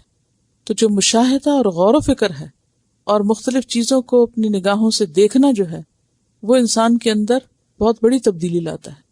ایک آپ واز سنیں کسی کا اور اس میں کوئی بیان کرے آپ کو کہ دیکھو اللہ تعالیٰ نے کیا کیا نعمتیں بنائی ہیں، کیسی کیسی دنیا میں اللہ کے کارنامے نظر آتے ہیں، وہ بھی فائدہ دے گا. لیکن ایک جب آپ اپنی آنکھ سے جا کے دیکھیں گے ان چیزوں کو اور اپنے دل سے ان چیزوں کو پہچانیں گے تو وہ جو ایمان کی کیفیت ہوگی وہ بالکل مختلف ہوگی. تو مشاہدہ جو ہے وہ علم یقینی میں اضافہ کرتا ہے.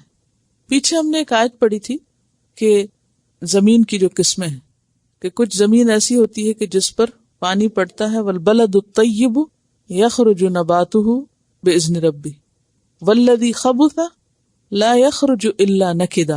حق تو سب کے لیے حق ہے، لیکن کچھ لوگ جب حق کا پیغام سنتے ہیں تو ان کے اندر سے کوئی خیر نہیں نکلتی اور کچھ لوگ فوراً مان جاتے ہیں، فوراً ہی ان کے اندر سے خیر پھوٹنے لگتی.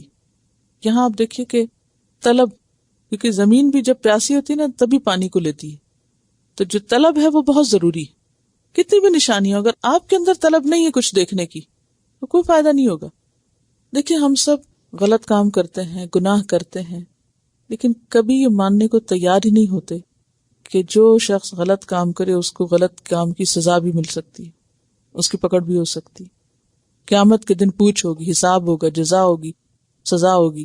ہمیں یقین نہیں ہے اس بات کا، اس لیے ہم جیسے چاہتے ہیں زندگی گزارتے، جو چاہتے ہیں کرتے رہتے ہیں. ہمارے عمل پہ کوئی فرق نہیں پڑتا کیونکہ ہم نے جو مانا ہے نا وہ صرف زبان کی حد تک، دل سے نہیں مانا. اسی لیے دنیا میں جیسے جیسے واقعات ہوتے ہیں ہم ان سے کوئی سبق بھی نہیں لیتے. ہم کہتے ہیں تو دوسروں کے ساتھ ہوا کیونکہ وہ ایسے تھے.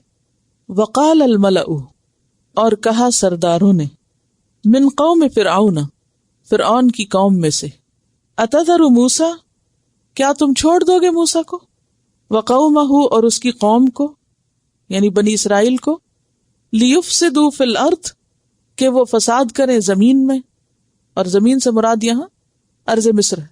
کیا موسیٰ علیہ السلام اور اس کی قوم کو آزادی دے دیں گے اور ان کو پکڑیں گے نہیں، پوچھیں گے نہیں؟ اس سے بھی آپ دیکھیے کہ یہ بہت اہم بات ایک ہمارے سامنے آتی ہے کہ بعض اوقات ایک شخص خود بھی خراب ہوتا ہے لیکن اس کو مزید خراب کون کرتا ہے؟ اس کے حواشی، اس کے ساتھی، اس کے حواری، اس کے آس پاس کے لوگ، کیونکہ وہ ان کے مشوروں پہ چلتا ہے.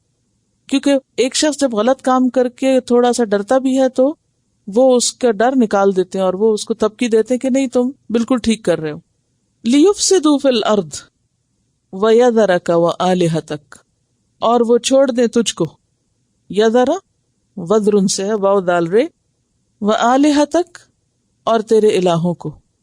اب آپ دیکھیے کہ اتنی کنٹرڈکشن ہے فرعون کے طرز عمل میں کہ ایک طرف اپنے آپ کو سب سے بڑا الہ کہتا اور دوسری طرف خود بھی الہ بنائے ہوئے تھے، کیونکہ تھا تو مخلوق نا، وہ عبادت کی جو طلب اللہ نے فطرت میں رکھی ہے وہ تو بہرحال تھی، وہ پھر صحیح رستے پر جائے یا غلط پر، لیکن موجود تھی اندر۔ وہ آلہہ تک، آلہہ کیا تھے اس کے؟ گائے کو پوجتے تھے یہ لوگ، اور اس کے علاوہ اور بھی پتھر کے بہت سے بت، اصنام وغیرہ، کہ تجھے اور تیرے دین کو، آلہہ سے مراد یہاں پر دین ہے ان کا، کہ موسیٰ اور اس کی قوم کے لوگ تجھے بھی چھوڑ دیں گے اور تیرے دین کو بھی چھوڑ دیں گے، نہ تیری بادشاہت مانیں گے اور نہ تیرے دین کو تسلیم کریں گے۔ قالا، اس نے کہا دھمکی کے انداز میں، سنقتل، ان قریب ہم قتل کر دیں گے، ابناءہم، ان کے بیٹوں کو، ہم ان کے بیٹوں کو قتل کر دیں گے، ونستحیی نساءہم، اور ہم ان کی عورتوں کو زندہ چھوڑ دیں گے، وَإِنَّا، اور بے شک ہم، فوقہم، ان کے اوپر، قاہرون، قاہر ہیں یعنی غالب ہیں، قاہرون قاہر کی جمع، اور قاہر کس کو کہتے ہیں؟ غالب کو، غلبہ رکھنے والے۔ یہ ہمارے سامنے بہت کمزور ہیں اور ہم ان کو خوب مزہ چکھائیں گے۔ سورۃ غافر آیت 26 میں آتا ہے، وقال فرعون ذرونی اقتل موسیٰ، فرعون نے بپھر کے کہا چھوڑو مجھے کو میں قتل کروں موسیٰ کو، وَلْيَدْعُ رَبَّهُ، چاہیے کہ پکارے اپنے رب کو، بلائے مدد کے لیے اپنے رب کو، انی اخاف ان یبدل دینکم، کیونکہ مجھے ڈر ہے کہ یہ تمہارا دین بدل دے گا، تمہاری سوچ بدل دے گا، تمہارا طریقہ زندگی بدل دے گا، او ان یظہر فی الارض الفساد، یا یہ زمین میں فساد پھیلا دے گا، ظاہر کر دے گا۔ تو موسیٰ علیہ السلام جو اللہ کی طرف بلانے والے تھے، ان پر اس نے مزید کیا الزام لگایا کہ یہ دین کا پیغام کیا ہے؟ نعوذ باللہ، فساد، کہ اس سے لوگوں کے اندر ایک کھلبلی مچ جاتی ہے اور کانفلکٹس پیدا ہو جاتے ہیں اور ایک دوسرے کے ساتھ انسان موافقت نہیں کر سکتا۔ حالانکہ اگر دیکھا جائے تو اس کے بغیر بھی معاشرے میں بہت سے کانفلکٹ ہیں لوگوں کے درمیان، لیکن وہ کسی کو نظر نہیں آتے۔ قال موسیٰ، موسیٰ علیہ السلام نے کہا لقومہ، اپنی قوم سے، جب یہ معاملہ ہوا تو موسیٰ علیہ السلام نے اپنی قوم کو کیا تلقین کی؟ استعینوا باللہ واصبروا، مدد مانگو اللہ سے، گڑ گڑا کے دعا کرو اور صبر کرو۔ اور یہ سبق پہلے پارے میں بھی آپ نے پڑھا تھا سورۃ البقرہ میں، واستعینوا بالصبر والصلاۃ، ان الارض للہ، بے شک یہ زمین اللہ کی ہے، یورثھا من یشاء، وہ وارث بناتا ہے اس کا جس کو چاہتا ہے، من عبادہ، اپنے بندوں میں سے، اپنے بندوں میں سے خواہ وہ اچھے ہوں یا برے ہوں، وہ انہیں وقتی طور پر اس زمین کا وارث بناتا ہے، کیونکہ فرعون کو بھی اس نے وقتی طور پر آزادی دے رکھی تھی حکومت کرنے کی، کہا کہ یہ اللہ کی حکمت ہے، اس کی مشیت ہے، اس کا فیصلہ ہے کہ جسے چاہے وارث بنا دے۔ اور دوسرا معنی یہ کہ انڈائریکٹلی ان کو تسلی دے رہے تھے موسیٰ علیہ السلام کہ ضروری نہیں کہ فرعون کی حکومت ہمیشہ رہے، وہ جسے چاہے وارث بنا دے اور جسے چاہے زمین کی بادشاہت عطا کر دے۔ اور یورثوں میں وراثت ویسے بھی ایک کے جانے کے بعد دوسرے کو ملتی ہے نا، کسی کی زندگی میں تو وراثت نہیں ہوتی۔ والعاقبۃ، اور عاقبت، انجام، للمتقین، متقین کے لیے ہے۔ اور یاد رکھیں عاقبت اور عقبہ اچھے انجام کے لیے، اور اس کے مقابلے میں عقاب اور عقوبت برے انجام کے لیے، پیچھے بھی بتا چکی ہوں، اس کو یاد رکھیے۔ عاقبت اور عقبہ اچھے انجام کے لیے، اور عقاب اور عقوبت برے انجام کے لیے۔ حالانکہ روٹ سب کا ایک ہی ہے، جب شیپ بدلی تو معنی میں فرق ہوتا گیا۔ للمتقین، تقوی والوں کے لیے، جو اللہ سے ڈرتے ہوئے زندگی بسر کریں۔ اور تقوی کیا؟ اللہ کا ایسا ڈر کہ جو انسان کو قائل کر دے اس بات پر کہ اسے اللہ ہی کی بات ماننی ہے، اور اللہ کی نافرمانی کے کام چھوڑ دینے، خواہ وہ کتنے ہی بظاہر اچھے کیوں نہ لگے۔ تقوی نام ہی اچھی چیزوں کو اختیار کرنے کا اور بری چیزوں کو چھوڑنے کا، اور یہ سب کچھ صرف ایک غرض سے ہو، کسی انسان کے دباؤ سے نہیں، کسی کے پریشرائز کرنے سے نہیں، بلکہ صرف اور صرف اپنے رب کی خاطر۔ تو کامیاب یہی لوگ ہوتے ہیں۔ والعاقبۃ للمتقین، اگر کوئی شخص یہ چاہتا ہے کہ وہ کامیاب ہو، اس کا انجام اچھا ہو، تو اس کے لیے اس کو دعا، صبر کے ساتھ تقوی اختیار کرنا ہوگا۔ یہ تین چیزیں انسان کو کامیابی کی طرف لے جاتی. ایک طرف اللہ سے مضبوط تعلق دعا کے ذریعے، اور دوسری طرف صبر. اور صبر کا کیا معنی ہے؟ اپنے آپ کو درست رویے پہ روک کے رکھنا، یعنی غلط ری ایکشن سے بچنا. غلط ری ایکشن کیا ہوتا ہے؟ اگر کوئی آپ کے دین پہ تنقید کرے تو آپ دین چھوڑ دیں، تو یہ کیا کیا آپ نے؟ صبر نہیں. آپ نے صحیح رویہ اختیار نہیں کیا. کسی نے آپ کا مذاق اڑایا اور آپ اپنے رستے سے پھر گئے، تو یہ صبر نہیں. صبر استقامت کا نام ہے کہ کوئی کچھ بھی کرے آپ کو اپنی جگہ پہ جمے رہنا ہے. اور دوسرا یہ کہ انسانوں کے ساتھ معاملہ کرتے ہوئے صبر کیا ہے کہ اگر کوئی آپ کے ساتھ جہالت برتے تو آپ کو جہالت نہیں برتنی، نیگیٹو ری ایکشن سے بچنا، یہ صبر ہوتا ہے. تو وَاصْبِرُوا. اب یہاں موسیٰ علیہ السلام کی قوم کا صبر کیا ہوگا کہ جس راستے پر ہو اس پہ جمے رہو. فرعون کی دھمکیوں سے، اس کے ڈراموں سے ڈرو مت، گھبراؤ نہیں. جو کر رہے ہو کرتے رہو، اس کی مدد مانگتے رہو، اور درست طریقے اختیار کرو. اپنی غلطیوں اور گناہوں کو چھوڑو، کیونکہ اچھا انجام متقین کے لیے ہوتا ہے. قالو، وہ کہنے لگے، اوذینا، ہم اذیت دیے گئے، ستائے گئے. اوذینا کس سے ہے؟ اذا سے.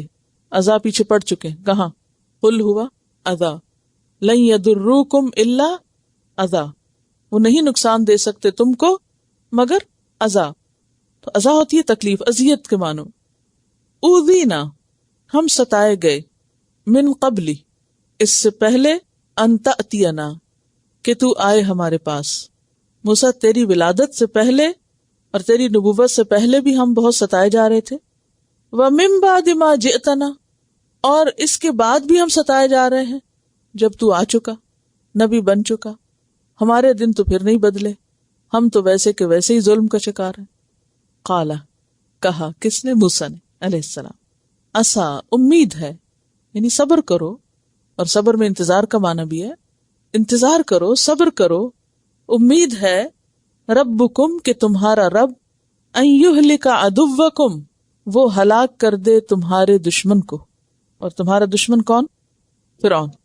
ویستخلفکم، اور خلیفہ بنا دے تم کو، جانشین بنا دے تم کو، فی الارض، زمین میں. اور زمین سے مراد یہاں مصر بھی ہو سکتا ہے، اور مصر کے علاوہ دوسری زمین بھی، کیونکہ داؤد علیہ السلام کے زمانے میں دوبارہ بنی اسرائیل مصر پہ قابض ہو گئے تھے. فینظر، پھر وہ دیکھے، کیف تعملون، تم کیسے کام کرتے ہو. یعنی تمہارا امتحان لے کہ تم شکر گزار ہوتے ہو یا نہیں، شکر گزار بنتے ہو یا نہیں. یعنی وہ دن دور نہیں کہ اللہ کی مدد آ جائے، تمہارا دشمن ہلاک ہو جائے، اور جس زمین پہ تمہارا دشمن قابض ہے اس زمین پہ تم قابض ہو جاؤ، اور اس کی نعمتیں اور اس کے فائدے تم اٹھاؤ، اور اس کی نعمتوں اور فائدوں سے تم متمتع ہو. اور پھر وہ دیکھے کہ تم کیسے کام کر رہے ہو، یعنی وہ تمہارے اعمال کو دیکھے گا. گویا اللہ تعالیٰ مشکل وقت میں بھی کیا دیکھتے ہیں؟ بندوں کا عمل، کہ بندہ کرتا کیا ہے، اس کا طریقہ کیا ہے. تو جب کبھی زندگی میں مشکل آئے تو باہر کی فکروں سے زیادہ اپنے اندر جھانک کے دیکھا کریں کہ میری کیفیت کیا ہے، میں کیا اللہ کی اطاعت پہ قائم ہوں، میرا طرز عمل کیا ہے. اور پھر جب انسان اپنے اندر دیکھتا ہے، اپنے اندر جھانکتا ہے، تو جہاں جہاں اس کو اپنی غلطی نظر آتی ہے اس کی اصلاح کرتا ہے، تو یہی عمل اللہ تعالیٰ کو محبوب ہے، اور اسی سے انسان اللہ کی رحمت کا مستحق ہوتا ہے. اور جب انسان کو کوئی خوشی ملے، کوئی نعمت ملے، تو بھی اپنے اندر جھانکے، کیا دیکھے پھر کہ کہیں اس خوشی اور نعمت کو پا کے میں کوئی تکبر تو نہیں کر رہا، اپنے آپ کو بڑی چیز تو نہیں سمجھنے لگا، کیا میں اب بھی شکر گزار ہوں، فرما بردار ہوں. وَلَقَدْ أَخَذْنَا آلَ فِرْعَوْنَ، اور البتہ تحقیق پکڑ لیا ہم نے آل فرعون کو. اخذ کا لفظ پکڑنے کے معنوں میں ہوتا ہے، لیکن خاص طور پر سزا کے طور پہ پکڑنا. پکڑا ہم نے آل فرعون کو، یعنی سزا دی ہم نے. کس طرح؟ بالسنین، قحط سالی کے ساتھ. سنین کا لفظ سنت ان سے ہے، سن کہتے ہیں سال کو، اور سنین جمع ہے، جمع کا صیغہ، یعنی کئی سال تک یہ سلسلہ چلتا رہا، یعنی ان پہ قحط آیا. ونقص، اور کمی ہوئی، من الثمرات، پھلوں میں سے، یعنی ان کی پیداوار کم ہو گئی. اور ثمرات جو ہیں، جیسا کہ آپ جانتے ہیں کہ ہر قسم کی پیداوار کے لیے لفظ استعمال ہوتا ہے. لعلہم یذکرون، تاکہ وہ نصیحت پکڑیں، تاکہ وہ سبق سیکھیں. پیچھے ہم نے پڑھا ہے نا کہ اللہ تعالیٰ بڑے عذاب سے پہلے قوموں کو چھوٹے چھوٹے عذابوں میں مبتلا کرتا ہے، چھوٹی چھوٹی مصیبتیں ان پہ ڈالتا ہے تاکہ وہ نصیحت پکڑیں، سبق سیکھیں۔ آپ کو یاد ہوگا کہ حضرت عمر رضی اللہ تعالیٰ عنہ کے زمانے میں ایک شخص چوری میں پکڑا گیا تو اس پر حد جاری ہوئی، تو وہ کہنے لگا کہ مجھے معاف کر دیں، میں نے پہلی دفعہ چوری کی۔ تو انہوں نے کہا کہ چوری بھی کرتے ہو اور جھوٹ بھی بولتے ہو، کیونکہ اللہ تعالیٰ کسی کے جرم کو یا کسی کے گناہ کو پہلی دفعہ کرنے پر نہیں پکڑتے، اس کو ظاہر نہیں کرتے۔ ہاں، جب کوئی شخص بار بار ایک ہی گناہ کرتا ہے تو پھر اس کا پردہ کھول دیا جاتا ہے یا پھر اس کی پکڑ آ جاتی۔ تو گناہوں پر پکڑ پہلی بار نہیں ہوتی، انسان کو اللہ تعالیٰ ڈھیل دیتا ہے، مہلت دیتا ہے، چانس دیتا ہے، انسان اپنی اس مہلت سے ناجائز فائدہ اٹھاتا ہے اور پھر اس کی چھوٹی چھوٹی پکڑ ہوتی۔ پھر جب انسان سبق نہیں سیکھتا پھر یکا یک اچانک بڑی پکڑ میں آ جاتا ہے۔ لعلہم یذکرون، شاید کہ وہ سبق سیکھیں۔ یذکرون کا روٹ کیا ہے؟ ذال کاف رے، ذکر، یاد دہانی۔ سنین کا لفظ جو ہے سن سے نکلا ہے، اور عام طور پر کون سے سن یا کون سے سال یاد رکھے جاتے ہیں؟ یا خوشی کے یا پھر تکلیف کے، اور عموماً تکلیف کا وقت جو ہے وہ عرصے تک نہیں بھولتا انسان کو۔ اگر آپ اپنی پرسنل لائف میں بھی دیکھیں تو کوئی ایسا واقعہ یا کسی کی ڈیتھ یا کوئی خاص قسم کا حادثہ ہوا ہو تو آپ اس کو کس طرح یاد رکھتے ہیں؟ آپ کہتے ہیں میرے ابا کو فوت ہوئے اتنے سال ہو گئے، کہتے ہیں نا، سال ساتھ بولتے ہیں نا، فلاں سال میں۔ اسی طرح کوئی بھی اہم واقعہ عموماً کسی دن کے ساتھ مخصوص ہو جاتا ہے۔ مثال کے طور پر 9/11، اب اس میں آپ دیکھیں کہ 9/11 میں ڈیٹ کیوں یاد رکھی گئی؟ یعنی 9/11 لفظ آپ بولتے ہیں تو ساتھ ہی کیا آ جاتا ہے؟ اس کے پورا واقعہ آپ کے ذہن میں آ جاتا ہے نا، تو اس واقعے کو صرف تاریخ میں یاد رکھا گیا ہے، ٹھیک ہے۔ اسی طرح اسلامی کیلنڈر جو ہے وہ کس سے شروع ہوتا ہے؟ ہجرت کے خاص واقعے سے۔ اور کوئی مثال، عام الفیل، مکہ پر جب چڑھائی کی تھی ہاتھیوں کے ساتھ ابرہہ کے لشکر نے، تو اب ان کی پوری تاریخ اس پر گھومتی ہے۔ یہ واقعہ عام الفیل سے 1 سال پہلے ہوا، یہ اس کے بعد ہوا، نبی صلی اللہ علیہ وسلم کی پیدائش عام الفیل میں ہوئی، تو وہ عام الفیل جو ہے وہ ایک سمبل بن گیا۔ تو اسی طرح قوم فرعون پر جس سال قحط آتا یا جب ان کی فصلیں خراب ہوتی تو اس خاص سال کو وہ یاد رکھتے۔ پھر آہستہ آہستہ سن کا لفظ برے وقت کے لیے اور خاص طور پر قحط کے لیے استعمال ہونے لگا، عام الحزن۔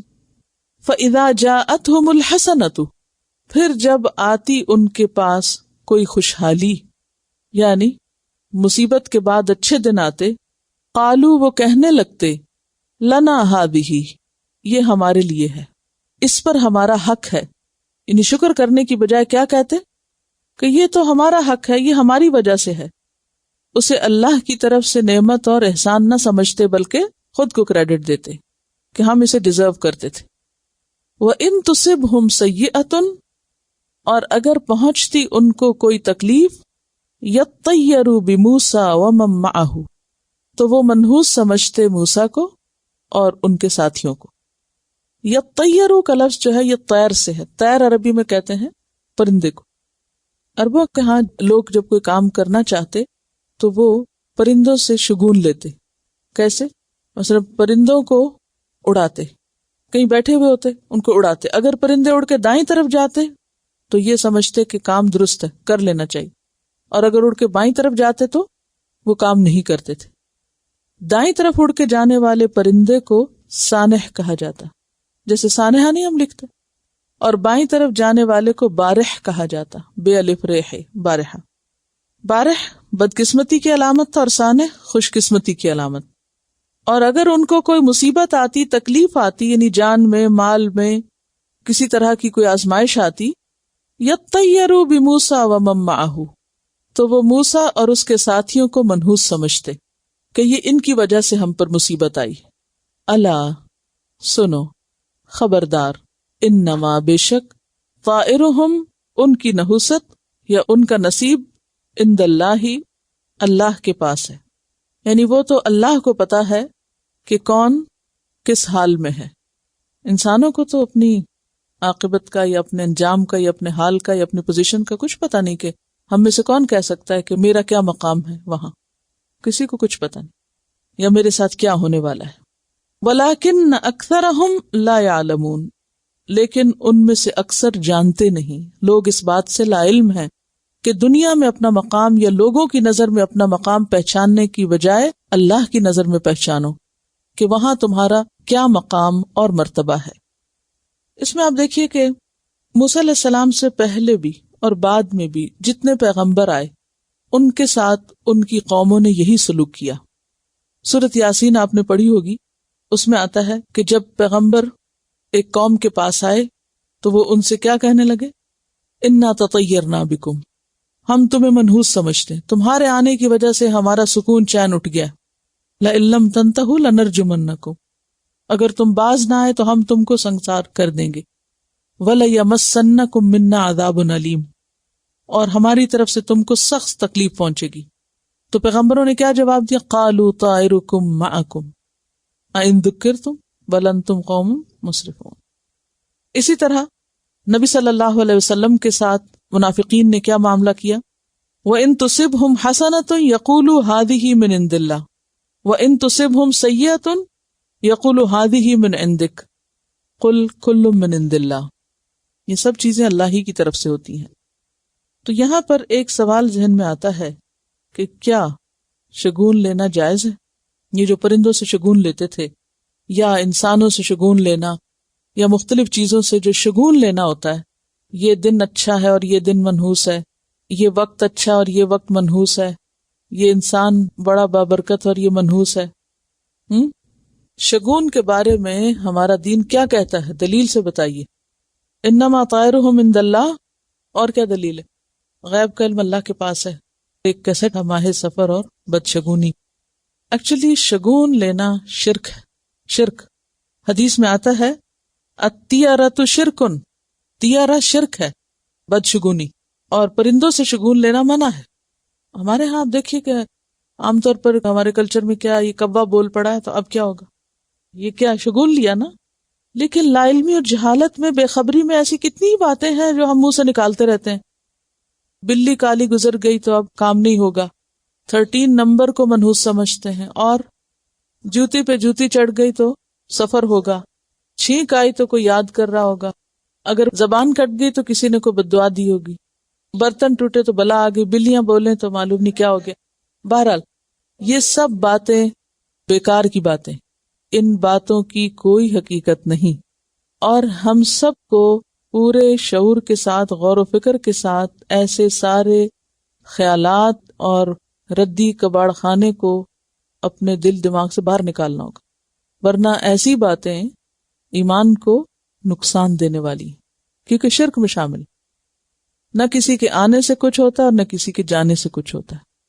آپ کو یاد ہوگا کہ جب آپ صلی اللہ علیہ وسلم کے دور میں ایک دفعہ چاند گرہن ہو گیا تھا، تو آپ کے صاحبزادے کی وفات ہوئی تھی اس موقع پر، تو لوگوں نے ان 2 واقعات کو اکٹھا کر لیا، تو آپ نے فرمایا کہ اس کا تعلق کسی کی موت اور حیات سے نہیں، یہ اللہ تعالیٰ کے فیصلے ہیں، یعنی کسی کے فوت ہونے پر چاند گرہن نہیں ہوتا، یعنی اس کا اس سے کوئی تعلق نہیں۔ ایسی ساری سوچیں اور انسان کو ویسے بھی بزدل بناتی کہ اگر انسان ایسی چیزوں سے نتائج نکالتا رہے، صرف ذہن کی اختراع ہے، شیطان کے وسوسے ہیں، ان کی حقیقت کچھ بھی نہیں۔ پھر اسی طرح آپ دیکھیں کہ بعض لوگ لوگوں کو منحوس بتاتے ہیں، آج فلاں میرے گھر میں آیا تھا لہٰذا یہ سارے کام خراب ہو گئے۔ کتنا عام ہے کہ معلوم نہیں صبح صبح آج کس کا منہ دیکھا کہ سارے دن کے کام خراب ہو گئے۔ دیکھیں بعض اوقات ہم بغیر سوچے سمجھے اس طرح کی باتیں بولتے رہتے ہیں، سنی سنائی، کوئی کہہ رہا تھا، سن رہے تھے، ہمیں بھی اچھی لگی، شیطان نے اس عمل کو بڑا خوبصورت بنایا، اس جملے کو بڑا ہی اٹریکٹیو بنا دیا، لہٰذا ہم نے بے سوچے سمجھے اس جملے کو کیچ کر لیا اور اس وائرس سے خود بھی متاثر ہو گئے، اور ہم بھی وہی بولنے لگے جو دوسرے بول رہے ہیں۔ کوئی جا رہا ہو تو پیچھے سے آواز نہ دو، کام رک جائیں گے۔ پھر کیسے رک جائیں گے؟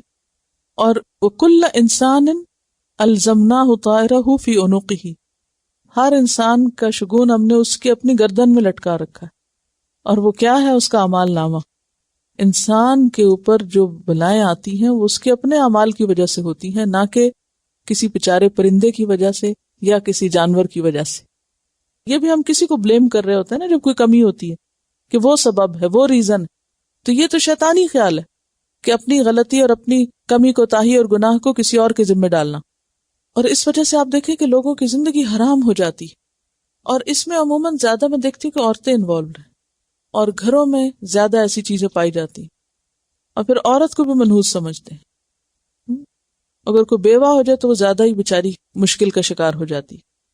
وقالو، اور انہوں نے کہا، مہما، جب کبھی، تأتنا، تو لایا ہمارے پاس، بھی اس کو، من آیتن، کوئی بھی نشانی، لتسحرنا بہا، کہ تو ہمیں اس کے ساتھ مسحور کر دے، کہ جب کبھی بھی تو ہمارے پاس کوئی نشانی لائے گا کہ ہمیں مسحور کرنا چاہے، فما نحن لک بمؤمنین، تو ہم تجھ کو ماننے والے ہیں ہی نہیں، ہم مانیں گے ہی نہیں تجھے، تو خواہ کوئی بھی نشانی لے آئے.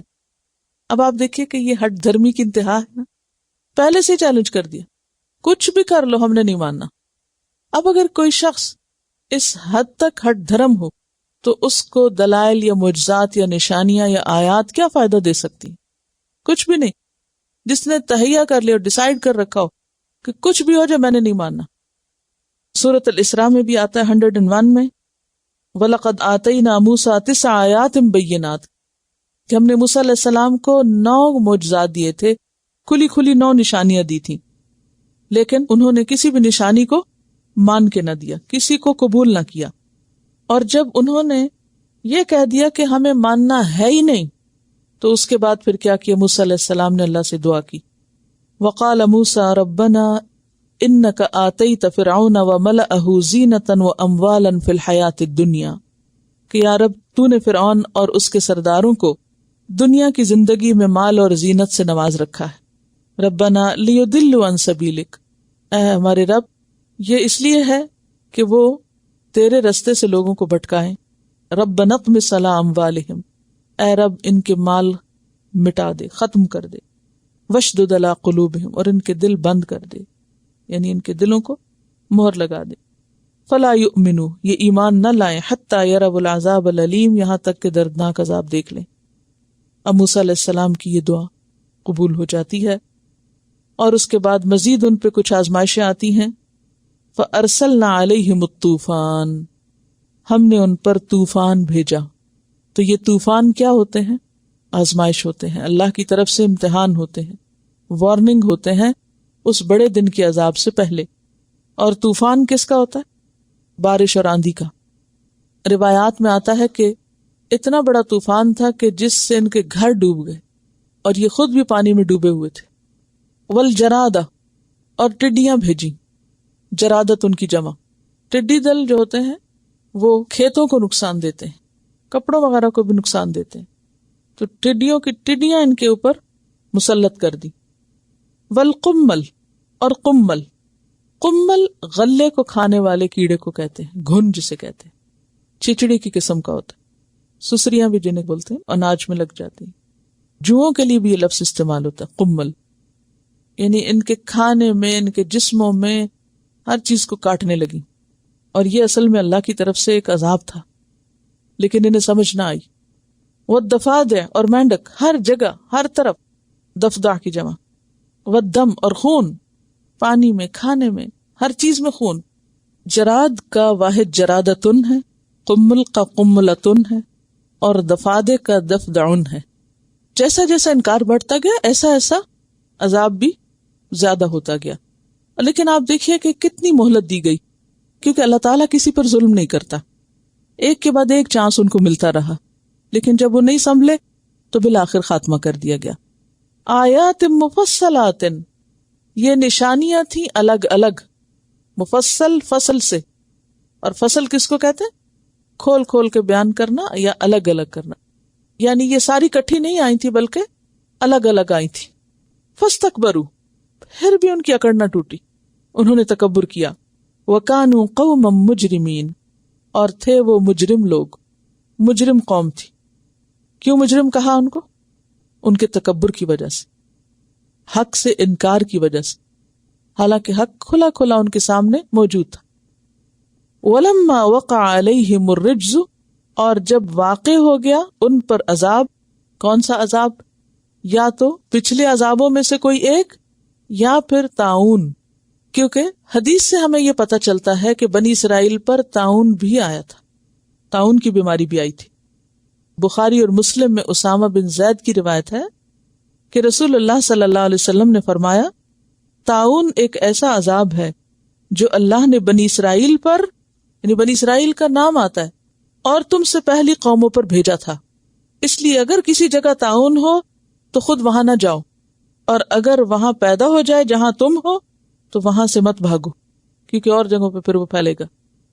وَلَمَّا وَقَعَ عَلَيْهِمُ الرِّجْزُ، اور جب واقع ہوا ان پر عذاب، اور رجز کہ ایک ہی جیسا ہوتا ہے، کپ کپانے والا، لرزانے والا، شدید عذاب۔ رجز کون سا عذاب ہوتا ہے؟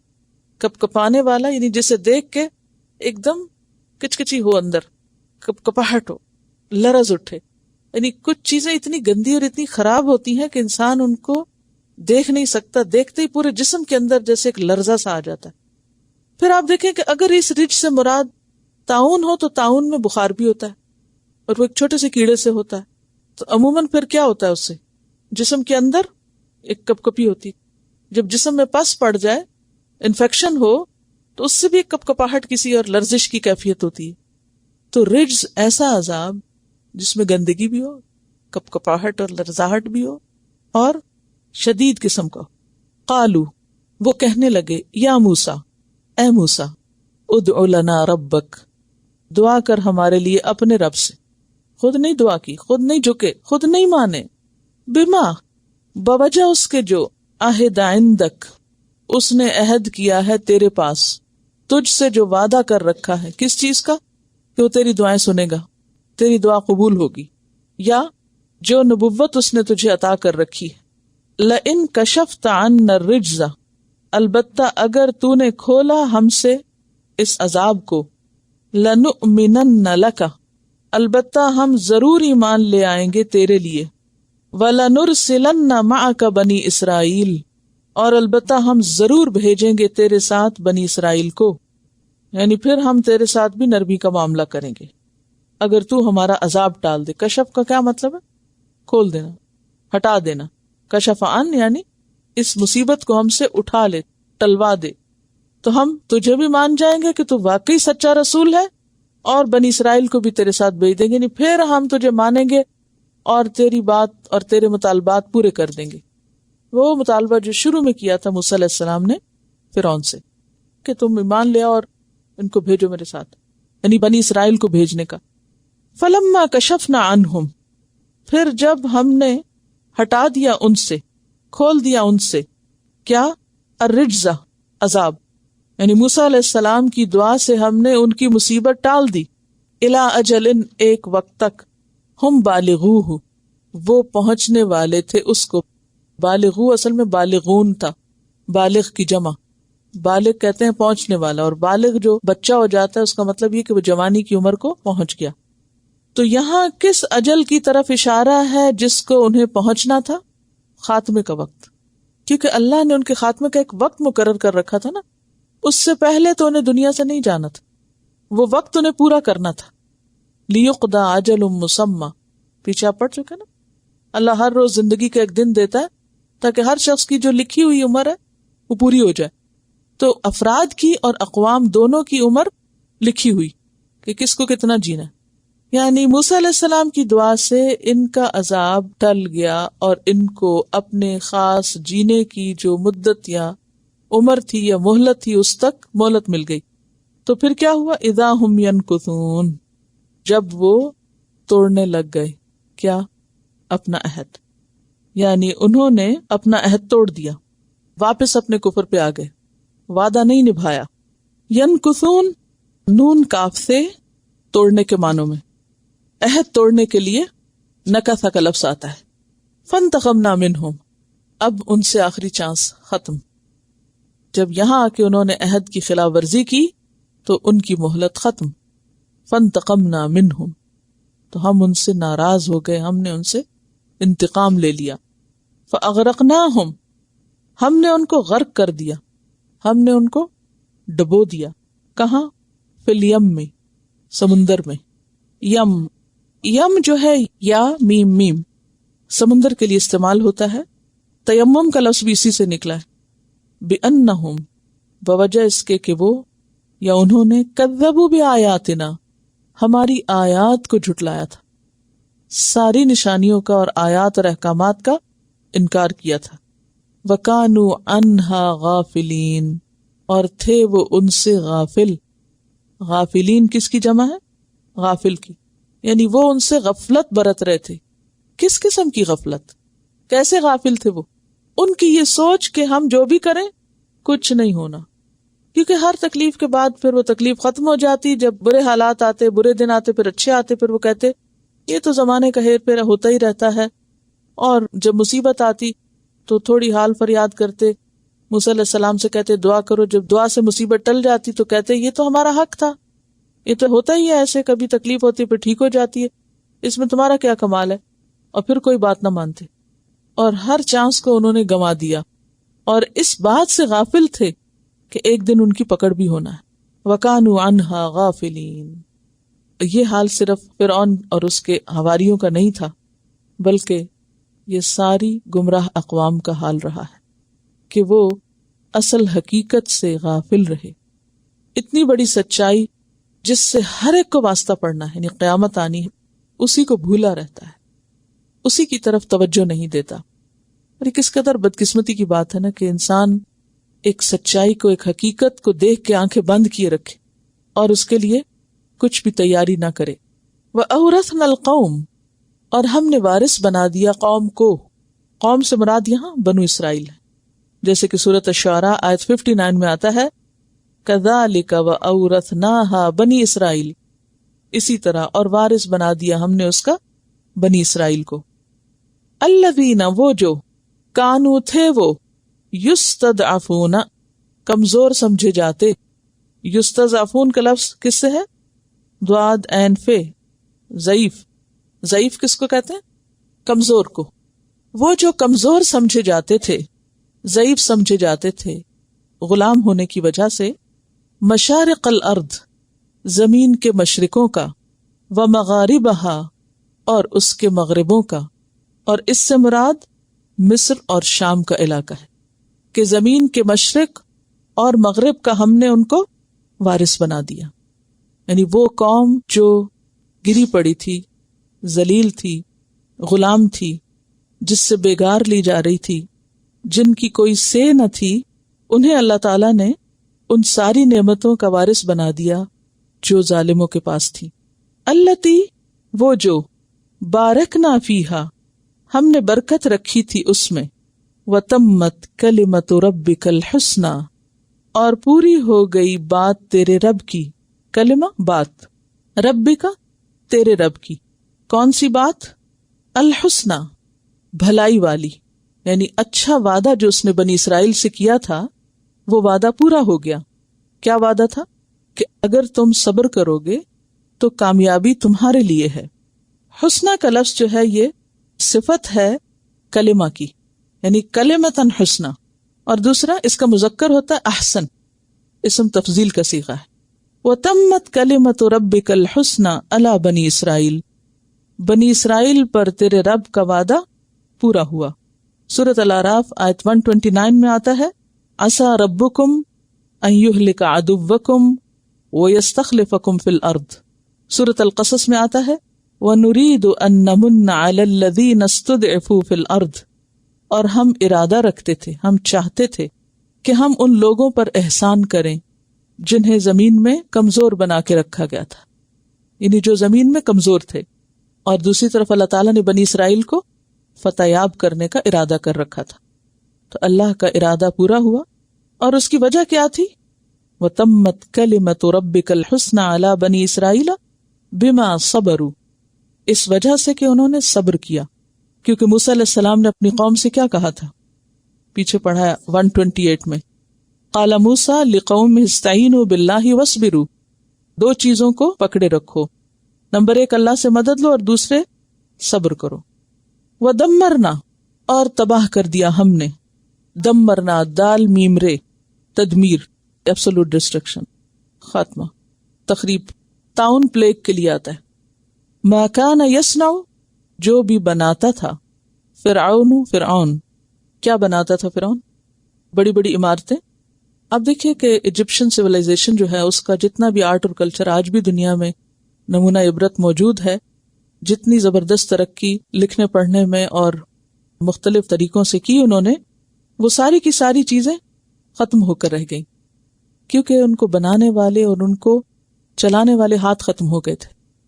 یعنی آج بھی آپ دیکھیں کہ ان کی تحریروں کو پڑھنا مشکل کام ہے، اور ان کے جتنے بھی آرٹ یا سکلز تھی، اگر آج دیکھا جائے تو ممیز کو محفوظ کرنے کا جو آرٹ تھا کسی کو نہیں پتا کہ وہ کیا کرتے تھے. اندازے ضرور ہیں. اسی طرح آپ دیکھیے کہ جو ان کے آرٹ کے نمونے ملتے ہیں، مثلاً آرٹ کے جو رنگ انہوں نے استعمال کیے ہیں وہ آج تک باقی ہیں. مجھے ایجپٹ میں سب دیکھنے کا اتفاق ہوا تو وہ ساری چیزیں تو موجود ہیں، لیکن آج تک وہ راز ہیں. کیسے کہ جو بنانے والے تھے جب وہ نہیں رہے تو وہ سب کچھ خراب ہو گیا. دمرنا، ہم نے برباد کر دیا. اب انسان یہ کہہ سکتا ہے کہ وہ سب چیزیں تو بچی ہوئی ہیں، چیزیں تو نہیں برباد، لیکن کیا برباد ہو گیا؟ وہ سب سلسلہ ختم ہو گیا. وقومہ، اور اس کی قوم یعنی اس کے لوگ، وما کانوا یعرشون، اور جو کچھ وہ اوپر اٹھاتے تھے. یعرشون کا لفظ عرش سے ہے. کیا اوپر اٹھاتے تھے؟ یعنی اونچی عمارتیں بناتے تھے. جیسے حامان کو فرعون نے کہا تھا نا کہ یا حامان ابن لی عندک صرحا، کہ میرے لیے ایک اونچا سا محل بناؤ کہ جس پہ چڑھ کے موسیٰ کے الہ کو دیکھوں. تو بہرحال بنی اسرائیل کو اللہ تعالیٰ نے کامیابی عطا کی اور ان کا دشمن ختم ہو گیا. وآخر دعوانا ان الحمد للہ رب العالمین. سبحانک اللہم و بحمدک، نشہد ان لا الہ الا انت، نستغفرک و نتوب الیک. السلام علیکم و رحمۃ اللہ وبرکاتہ.